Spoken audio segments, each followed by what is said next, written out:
Oh, over here. Come on. Over here.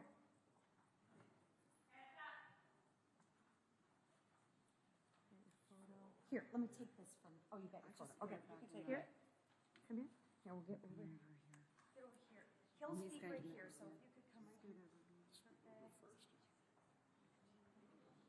I'll let you stand in front so everyone can see the photo. You got the photo? Got it? Got your photo? All right. Got the speaker. We're ready.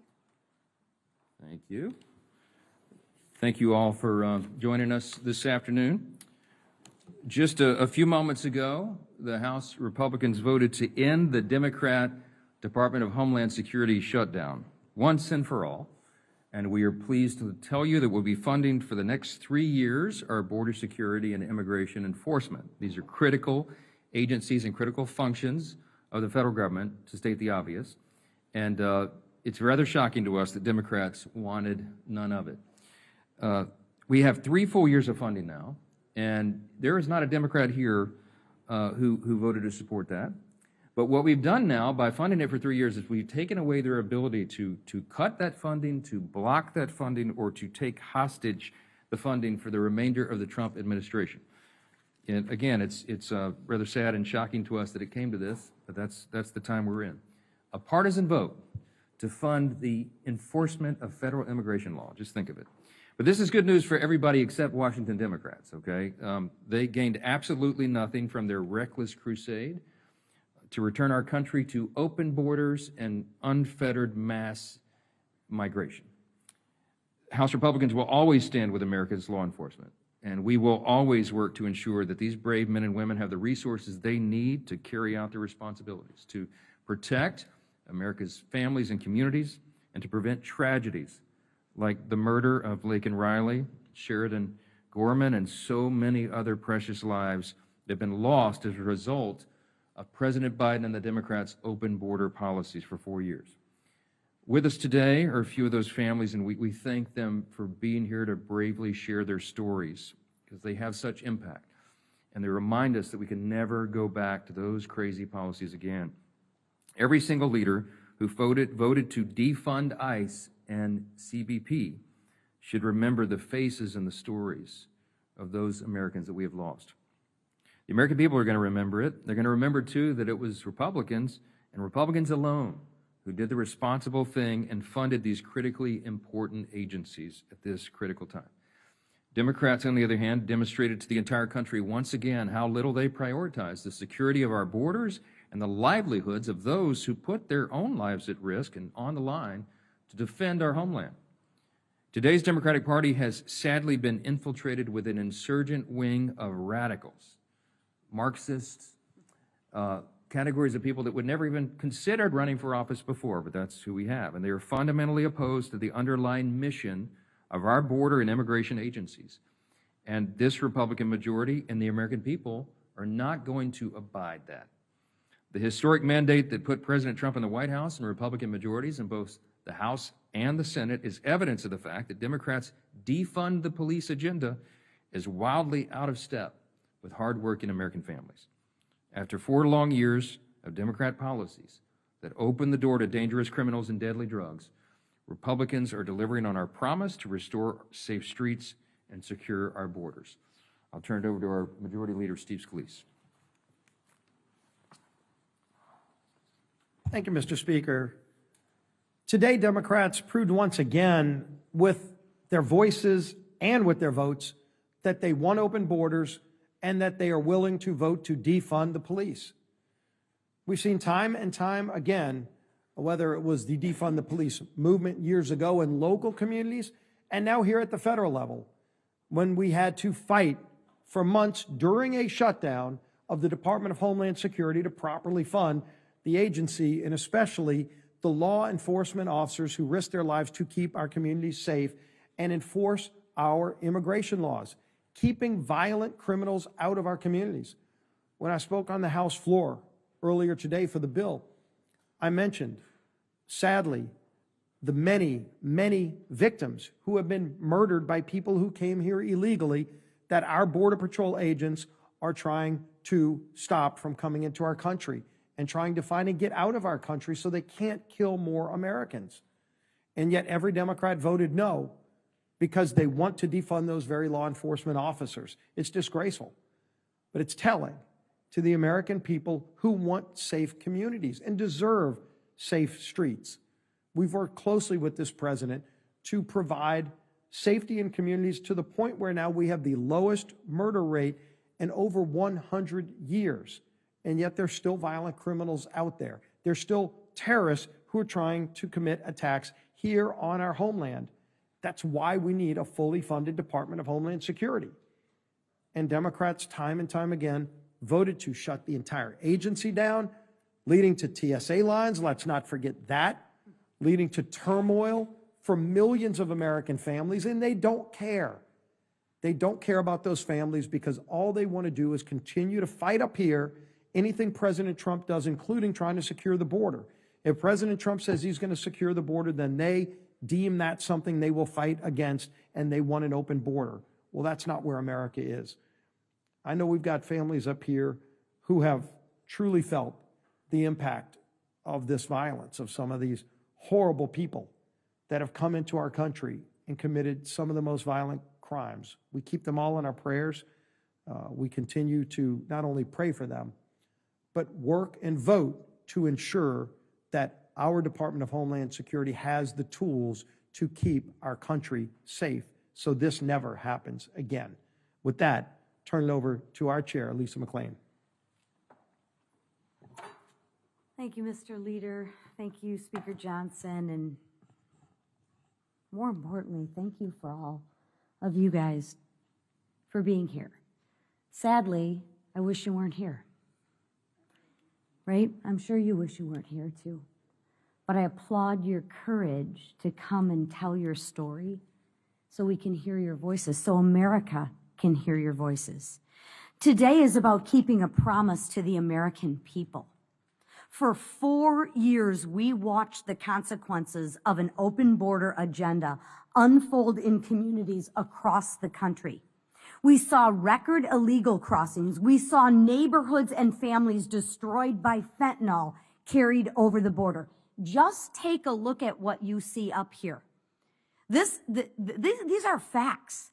These are people. These are sons, daughters. Take a look at these faces. Put a face to the names, to the policies, and the votes that these people take. We saw memorial photos replace family photos on living room mantles. Empty seats were left at dinner tables in towns and cities across this country. And almost every single Democrat voted to open the border. You need to make them own that vote. You need to make them own the choices and the votes that they made to put illegal criminals over our sons and daughters. That's who they chose. Take a look. They rolled out a welcome mat for caravans full of illegals to tell violent criminals that they can cross into America without facing, fully paid and fully equipped border operations. Gang, that's crazy. That is why today's passage of the Secure America Act is so gravely important. This legislation gives our frontline law enforcement officers the resources they need to do their job and secure our borders. Most importantly, it sends a message to the families who have suffered unimaginable loss, some of whom we have here today that sadly I wish wouldn't be here, that didn't need to be here if we had our borders closed. We hear you. We stand with you, and we are committed to ensuring other families never have to endure what you've had to endure. America is safer when our laws are actually enforced. Our borders are secure, and common sense leads the way. That is what we're up here doing. We want to fight for your children. We want to make your communities safe, not open it up to violent, illegal criminals. But I'm going to share with you, that's what every single Democrat wants. They want open borders. We don't. So it is now my honor to put some names to the faces of the policies that as Republicans, we do everyday common sense legislation, like close the border and protect your communities and protect your children. But every day the Democrats choose to roll out a welcome mat and let all these illegals come in. Now, with that, to put some faces to the names, because votes have consequences, it is my honor to introduce Chris Story, a woman who knows all too well the devastating consequences of radical open border policies. Chris, thank you. Thank you. Thank you so much. Hi, I'm Chris Story. This is my brother, Joe Story. I'm here to tell anyone who thinks that there is no cost to our country having open borders, they're wrong. The cost is American lives. Americans being killed, maimed, injured every single day at the hands of these illegal aliens who should have never been in our country to start with. My brother Joe and I were on vacation when an illegal alien from Honduras who was drunk ran a red light, killed my brother instantly, critically injured me, and destroyed our family. The illegal alien who killed Joe was allowed to flee. They caught him, put him in jail. A judge reduced his bond, and he fled again for a second time. And the DA's office treated my family like criminals, and they let the man who killed my brother walk free, and he's still out there walking free. Who knows how many others he's killed?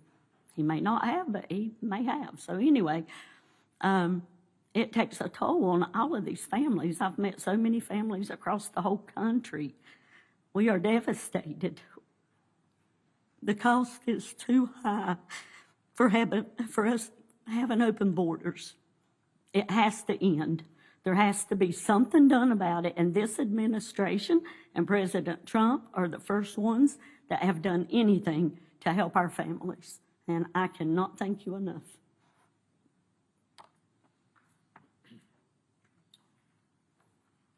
So next up is April Babcock, I guess. Is that April? Go ahead.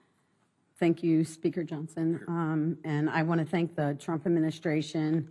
My son died from illicit fentanyl poisoning.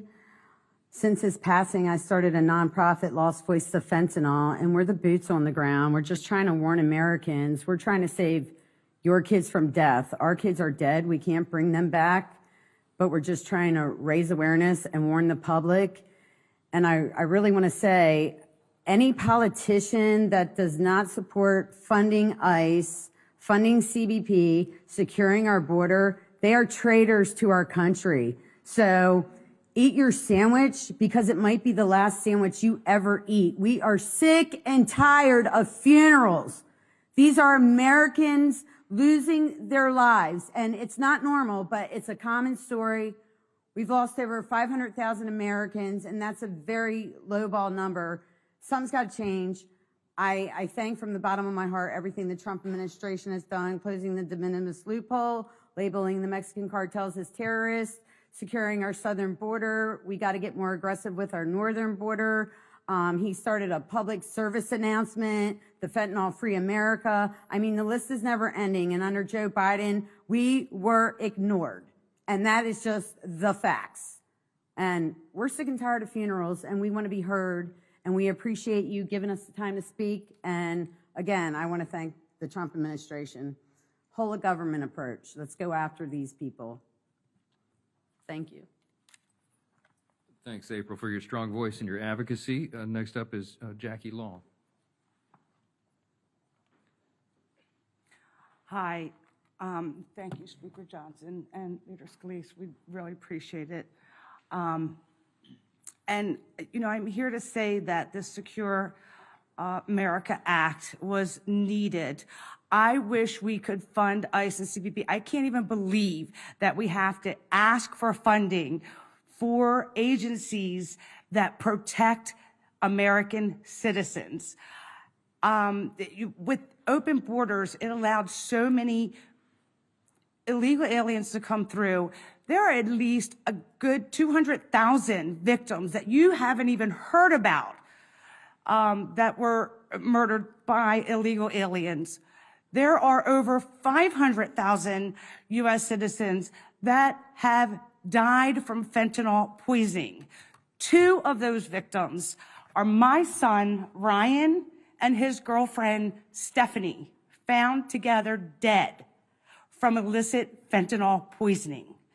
So we really do appreciate the Trump administration for taking the actions that are needed to stop the crises of this fentanyl in this country.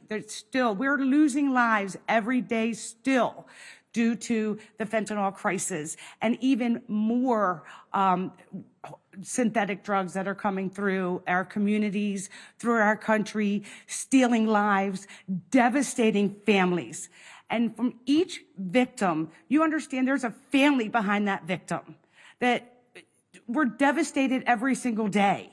We have empty chairs in our room and at our dinner tables. At Christmas, I can't even celebrate Thanksgiving because I got the call the day before Thanksgiving, and I'm still not able to enjoy my Thanksgiving because it's just so devastating. And I look around and realize I was so alone when I got this call. I had nowhere to turn. I found Lost Voice of Fentanyl. I found these families that I wish I never even met. I love them, but I wish I never even had to meet them. Her group is 50,000, I think, strong now, and there's still more joining every day. This is not normal. We're tired of burying our children. We're tired of burying our families. We're tired of the children growing up without their parents. She had 2 sons. I really do appreciate the Trump administration for taking the actions that he has with the closing the de minimis loophole, signing the halt fentanyl, and continuing to save the lives of the American citizens. We appreciate this administration, Speaker Johnson, Leader Scalise, and everyone who supports this bill. Again, I'm just dumbfounded that it just isn't across the board funded, that because it is ICE and CBP protect this country. Thank you. Thanks so much, Jackie. Deborah Dinocenzo is next.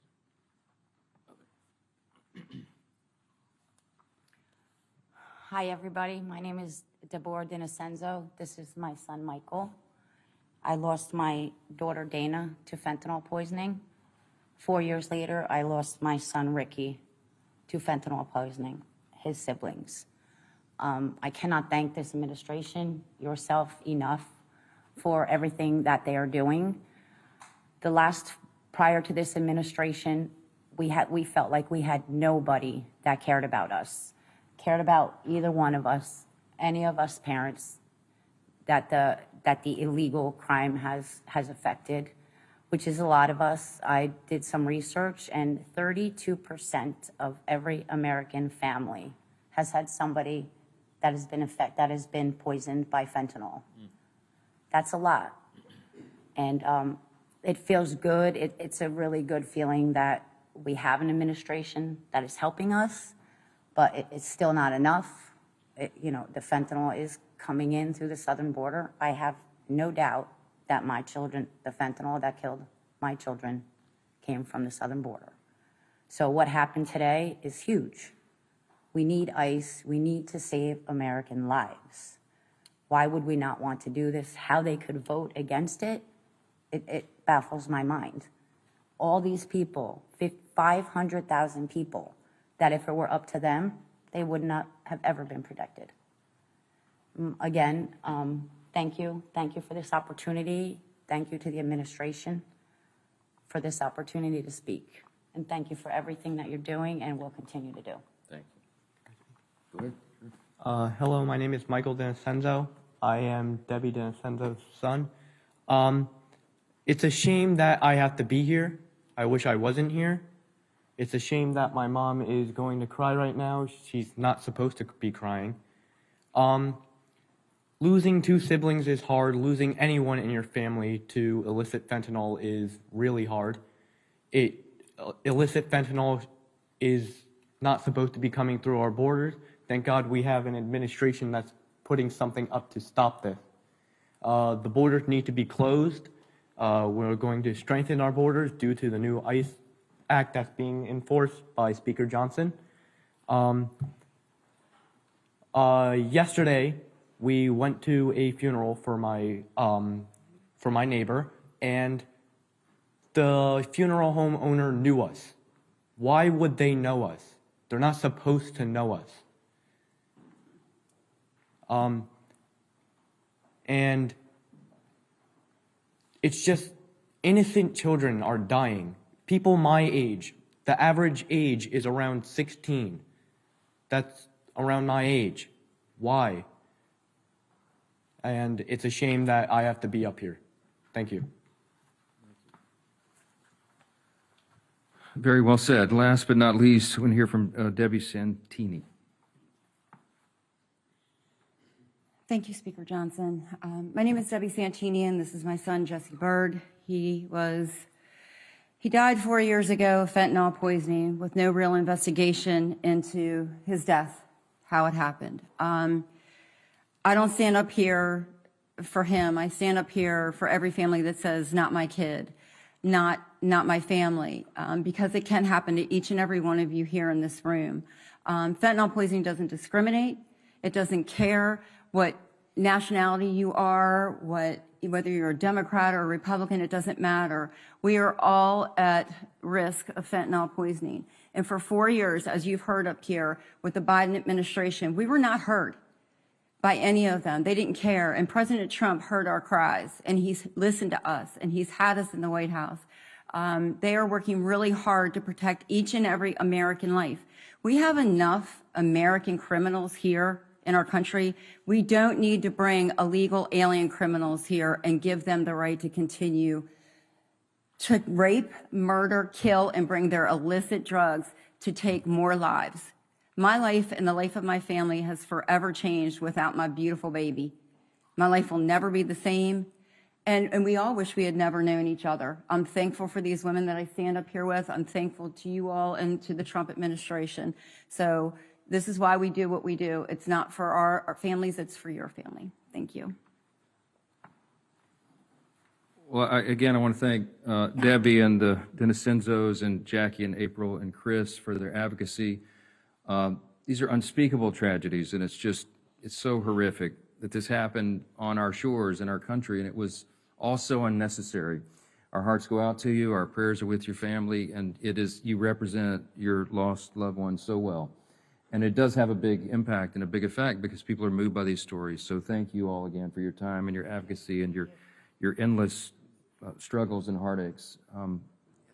I think the country benefits from your stories, and we're glad you shared them. It does, again, emphasize the importance of the vote we took today. And we're grateful we're not going to have to deal with this problem for the next 3 years, but this is a cautionary tale for the next time that we've got to do this funding. We've got to make sure that it's bipartisan. It should be. It's a matter of common sense and decency. So I'll take a few questions if you'll have them. Yes, ma'am. Obviously, you have 3 years before you have to pass CBP and ICE funding again. How do you make it so that other parts of the appropriations process, though, don't fall victim to this same way of passing appropriations funding? It sounds like there's already some talk that some people want to do that on your side of the aisle. Well, look, we need to resist the idea, not to get into Civics 101 here, but the press corps understands it. Maybe a lot of people watching, listening to this don't. The federal government, the way Congress is supposed to work is that you do 12 separate appropriations bills, and you do them in what we refer to as regular order, and that means it goes through the committee process, and it goes through the amendment process, debate, discussion, deliberation. Ultimately, it's voted on by the whole House and the whole Senate, and it goes to the President for signature. So when you do it that way, it's a long, laborious process. It takes many months. It goes through a long, strenuous, detailed, exacting scrutiny on each one of these spending bills. And that's how Congress acts as good stewards of taxpayer funds. And we fund the key priorities, like keeping Americans safe. When we stray away from that, we are not only poor stewards of taxpayer resources, but we make a lot of mistakes. And Congress here, as you know, for a couple of decades, this this sort of custom was built in that we would just govern by omnibus spending bills, the dreaded Christmas omnibus at the end of the year, where it's hoisted upon everyone in thousands of pages, and sometimes, we're talking about billions, trillions of dollars in spending, and Congress has not done its deliberate process. And so when I became Speaker almost 2.5 years ago, I committed that we would get us back to regular order, and regular order is again doing 12 separate appropriations bills. So it is a terrible thing that the Democrats broke off these two agencies out of the Department of Homeland Security funding, that appropriations bill, and they decided that for political purposes, raw political purposes, they wanted to shut the government down because they didn't want to give one penny more to enforce immigration, federal immigration law, and to secure the border. It defies common sense, it defies explanation, but that's what they did because they made a political calculation that would help them in the upcoming election. So we have to get back again, once more, back to regular order. We have to make sure that you don't have orphan agencies that one party decides they don't like with all these critical functions that are performed for the safety and security of American families so they don't have to suffer these great losses. We've got to make sure it's part of the regular appropriations process. We cannot be breaking out pieces of government funding like that. I'm against it. I think it's a dangerous trend for the country. Most of the appropriators are against that. And most members, when they think about this, it's no way to run a railroad. And so there's a lot of discussion about how we get back to regular order, and we do not make this a new trend or a new custom. And so the appropriators are working right now. You've noticed, you've probably seen the discussion on Homeland Security funding. They're going to go through and appropriate in the regular process again. And we're going to hope that this does not become a trend that either party uses. That's my position. I think it should be the position of the whole Congress. Yes, ma'am. Thank you, Mr. Speaker. Two questions. One, did you speak to the President about affordability today as FISA hangs in the balance, the deadline coming up? And the other, since the vote, the U.S. has announced it has struck again at Iran. In March, you said that you thought things were wrapping up there. Are you concerned about escalation? How long do you think this mission will last? Yeah, it was announced just as we were walking in here, there is a defensive strike that has been taken. It is proportional and limited. The White House and the Pentagon have announced and said it's against unjustified Iranian aggression. They did notify me as the leader of the House before this began, and it's targeted strikes to the radar, missile, and command and control sites, and it is defensive in nature. We lament that that has become necessary, and the reason it did, as you all know, is because Iran struck U.S. assets and personnel. We can't allow that, and so we're going to have to take care of this business. So I was at the White House today. I think it was a couple hours in the Situation Room this morning, and the Vice President was there, Secretary of State, Secretary of War, the CIA Director, and others. We were with the President, and we talked about Iran and a number of other matters, including FISA's reauthorization. And let me just say, because this is part of the question, and some of you will ask, we must get FISA reauthorized. FISA, the Foreign Intelligence Surveillance Act, is the #1 national security intelligence tool that we have.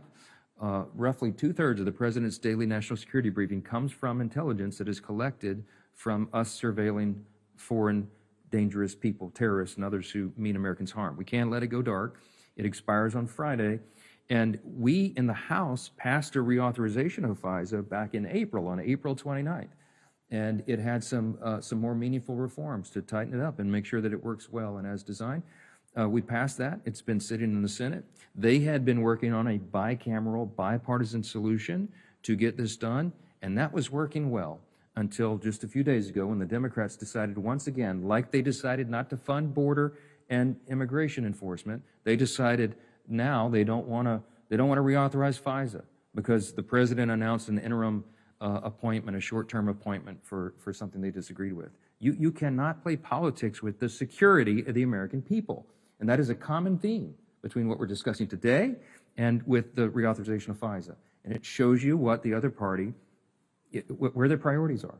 I am praying that they come to their senses and that the Senate can work this out and we move forward and we do not let this critical national security tool expire. The Republicans have done our job in the House. The Republicans in the Senate are willing to do their job, but they need a few Democrats to help. As you know, that's the vote tally. So we're really hopeful they'll get that done and we can finish this job. Last question. Yeah. Thank you, Mr. Speaker. Leader Thune earlier today said it was his understanding that President Trump may be moving closer to appointing a full-time